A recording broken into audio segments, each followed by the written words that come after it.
Hey guys, Brady here, and I just saw Ouija 2 Origins of Evil.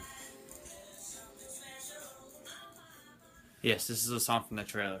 So, this movie is directed by Mike Flanagan. He also directed Oculus, which I heard was really good. I didn't see it.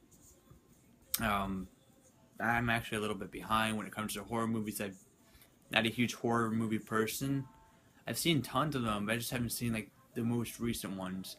Unfortunately, the only horror movies I saw that came out in 2014 were Annabelle and Ouija. But I saw Ouija 2, or this is pretty much a prequel. But anyway, Ouija Origins of Evil is pretty much about this mother and her daughters. They like own this house, and it's what's it called? They pretty much scam people into thinking that they're like not fortune. Well, yeah, fortune tellers. That's what it says in the front of the house. It's fortune tellers, and they get like this Ouija board, and they use it as a prop. Like, oh, we're gonna start using this to scare people even more. So they get a Ouija board, and now the mother's youngest daughter, Doris, is now being possessed by the board. She keeps talking from her dad, who's on the other side. Um, and so they hire a priest who works at their school. They're like the priest is actually the two girls' principal in their school, and yeah, and they pretty much try. They don't actually. There's no exorcism in this movie, but there is possession. The girl gets possessed, and this movie captures its time period perfectly. This movie takes place in 1967. It's the year my mom was born. I don't know why I thought I said why I said that. So if this movie takes place in 1967, Doris was 9 years old. Doris was born in 1958, according to this movie. So that means the mother means the older sister was also born somewhere in the early 50s. There's like a 5 year age gap, so I'm gonna guess 53. Um,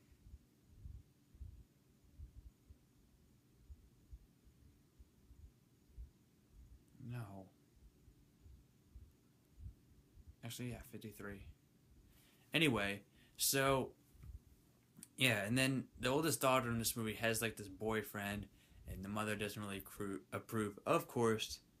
And she lies to him about being like a palm reader, and she's like, if you, she's like, I could see that on your lifeline. Um, it's actually kind of funny. She's like, I could see that on your lifeline. If this hand or your other hand touches my daughter, that'll be the last thing you do. Um, People in this movie in my auditorium were talking, not obnoxiously though, but there was like the Spanish couple behind me that wouldn't stop speaking, and then at one point the phone went off twice, and it wasn't like a little vibration; it was like a loud booming music, and I was slightly bothered. Then these two girls who sat a few seats down from it. Sorry, I was just texting someone. I told this girl at school that I saw the movie today, and she's texting me that she wants to see it. Anyway, yeah. So, damn it, I'm distracted. Where was I? At the school. Yeah. So yeah, her mom reads a palm, and that's pretty much it. Anyway, everything about this movie, since it takes place in the 60s, it had like those little black blips that appear on the screen periodically throughout the movie. Um, it it uses the classic Universal logo, pretty much like what Nice Guys did earlier this year. You know how they use like the old 1970s uh, Warner Brothers logo. Sorry.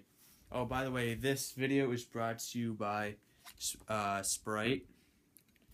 I'm being sponsored, but oh, fuck it. I'm not being sponsored by anybody. I'm an independent channel. But yeah. If you want to see this movie, but you didn't like the original because the original was a pile of shit, don't judge this movie because of that. It's a lot better than the original was. It's atmospheric. It's not as scary. It's just really atmospheric. Like some of the atmosphere in this movie is pretty intense. What's it called?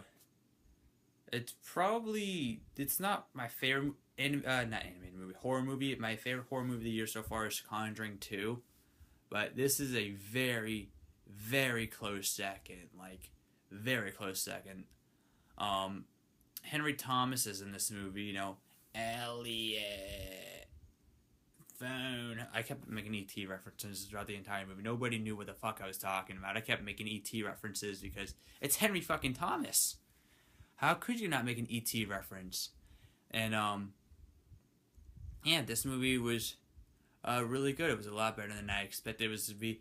I was expecting it to be horrible, and then I saw on Rotten Tomatoes about Wednesday or no, Monday night, and it was at like a 91%. I was like, maybe this movie might not be terrible. And right now it's sitting at a 51%, or not 51, 81%. So it's actually doing really good with critics, seeing how part 1 was at 7%. So they did something wrong. They did something right. I don't think they fired Michael Bay as producer because it's still on his IMDb page. But this is a fantastic, well-made horror movie. The atmosphere is great. The capturing of the time period was great. They wore old clothes. They played old music from the 60s. They didn't have this song though, like they did in the trailer.